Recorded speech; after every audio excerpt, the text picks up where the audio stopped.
Hey guys, it's Emo here. I'm with my friend Will. We're going to show you some rogue trick video stuff. And so yeah, we'll just start off with that. First thing I want to show you guys is just something called detection, the glyph.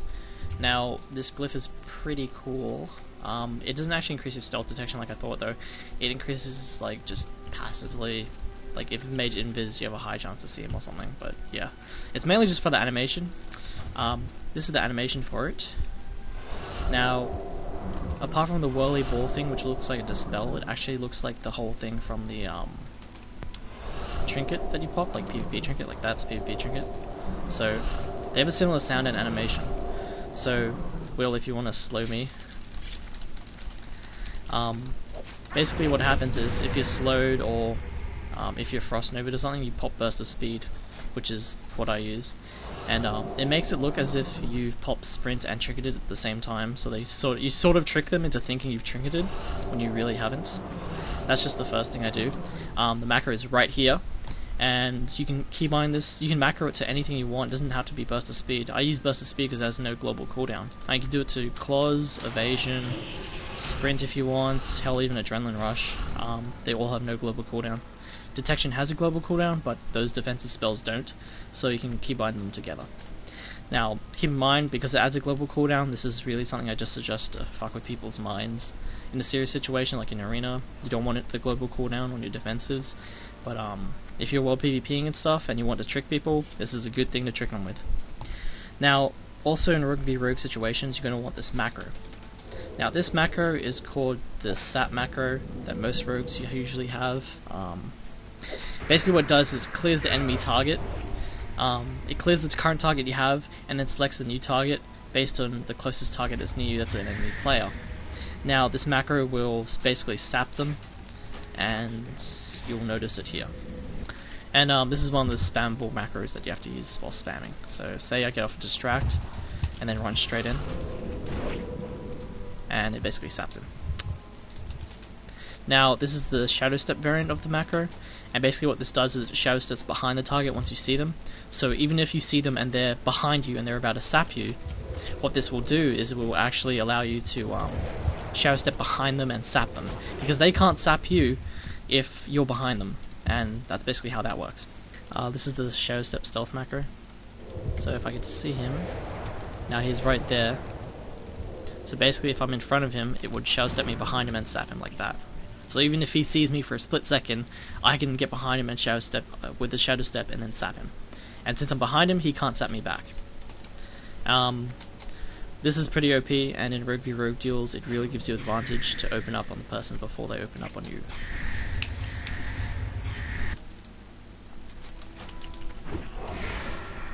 And that's the little trick I found from Grim's PvP video from a while back.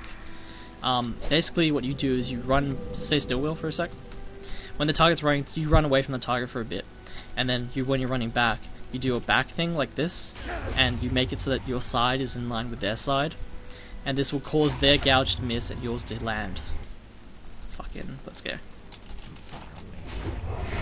Yay, it worked! Woo!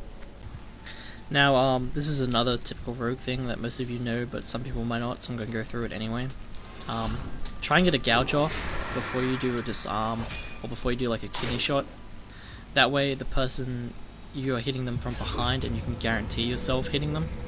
Because if they're in front of you, and you're in front of them, they can parry and dodge you. Even if you're hit capped, even if you're expertise capped, they can still dodge and parry, because they have an increased chance to. Now the only classes that you can actually use a disarm or a kidney shot on that aren't actually capable of dodging from the front are casters.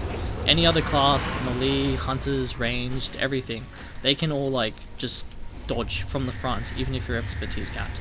So try and get a gouge off before you use any important abilities that CC, such as blind and dismantle and even kidney shot. Okay guys, this is a trick from back in the Burning Crusade days that came up.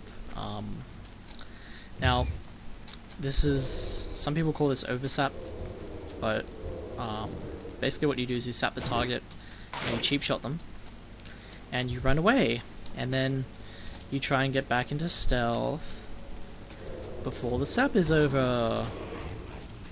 And now you have 2 combo points on the target already. Now you wouldn't do this against like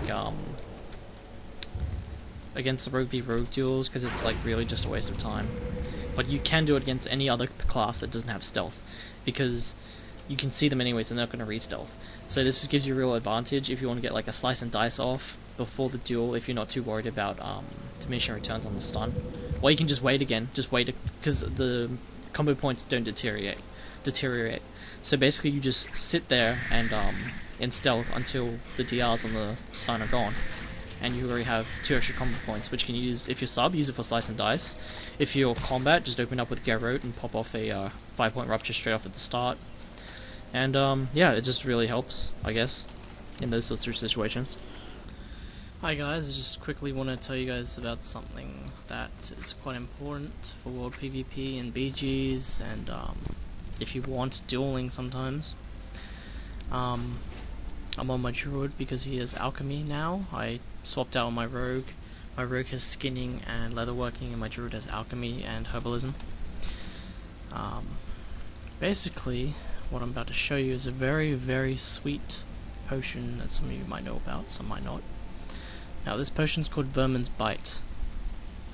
What this potion does is it gives you agility, 4,000 agility, for 25 seconds. That is a ridiculous amount of agility. Now, this potion's on a 1-minute cooldown. As soon as you exit combat, the cooldown will start to reset, and you'll be able to use it again. Now, the best thing about this potion is its length, 25 seconds. That's like longer than most trinkets, actually. So I'm just making a batch here of about 60. They're not too expensive. They take 1 stack of green tea leaf and 1 stack of snow lilies, just 20 of them. So they're pretty cheap to make, actually, considering the benefit. I'm sure most of you who raid probably already know about them. There's a few other potions I'd recommend as well. I'll show you guys right here. Now, the first one I can think of is Free Action Potion. These cost quite a bit to make if you can't get them at yourselves. Blackmouth oil is basically from blackmouth fish, which are caught inside the oil pools in Stranglethorn Vale. Strangle kelp, found in the same area, can be found along the reefs around there. You just go into the water and pick up the herbs at the bottom of the rivers. Basically what it does is it makes you immune to movement impairing effects and any stuns and all that sort of stuff. It makes you immune to movement impairing effects and stuns. You can still be polymorphed and stuff like that, but seeing as most classes use stuns to kill people, this would counter that. It means you don't have to pop your trinket. You just premeditate, you pre-think that they're going to stun you, pop the potion, get away. There's another new potion that come out that I'll link, I'll write down here what it does. It's called a live action potion. I haven't been able to get the recipe, but it's basically the same thing except it breaks you out of CC while you use it. So it'll break the stun and then make you immune to stun after that. Another obvious tip would of course be healing potions, but of course you will see here that the master healing potion actually heals you for 120k. That's, even if you're in top end gear, that's still a third of your health. That's a really good potion right there. It only costs a green tea leaf to make, so I mean, just green tea leaves, guys. It's what, 20g for a stack of green tea leaves, and you got your whole stack of healing potions, which heal you for pretty much the equivalent of a heavy bandage. So if you're in your rogues, these can really help you. Now, following up for the Virmen's Bite potion, guys, I'll just show you my macro that I use as combat. This is my macro for Adrenaline Rush and Shadow Blades, and I pop Virmen's Bite while using this. Because I use my trinket, I pop my trinket whenever I use my killing spree, and I use my Adrenaline Rush and Shadow Blades separately to my killing spree, so I can have 2 sets of burst. Now in PvP, in terms of battlegrounds and world PvP, I I use Virmen's Bite on my Adren shadow blades just to increase my damage and burst them down quicker. This means it's pretty much in terms of non-arena gameplay, non-rated battlegrounds, this would give me pretty much a second trinket to use for increased agility. Hey guys, one last enchant trick that I have to show you is this thing. Now, this is called Colossus. It's a relatively cheap enchant compared to the other enchants you can get for your weapons. Now, it doesn't increase your damage, but increases your stealth capabilities, and it creates a defense mechanism that is pretty fucking nice. Now, what it does is it creates an 8k absorb shield that procs off anything. Like, it can proc off recoup, as you can see here, procs off CThunYouWillDie.Wav, procs off all your bleeds and dots, procs off all melee auto attacks, all that sort of stuff. Now, you might be asking, why would you want just an 8k absorb shield? Well, the reason I want an 8k absorb shield is because it has no internal cooldown. As you can see there, after 3 hits it procced twice. It also procs off my recoup, so if I'm hitting someone and I get recoup up, then GG. Yes, it just refreshed itself back to 9 seconds. It does that. And did it again. So, just because it's an 8k absorb shield doesn't mean it's just going to absorb 8k. I mean, if you're constantly hitting someone, this will refresh over and over again. And like I said before, multiple times, it procs off recoup. So, you get double procs. An insane amount of double procs, I might add. So, this enchant's actually pretty handy. You might be asking, again, why would you want an absorb shield? Rogues are pretty squishy right now from what I've seen, and I'm using blue weapons which aren't malevolent.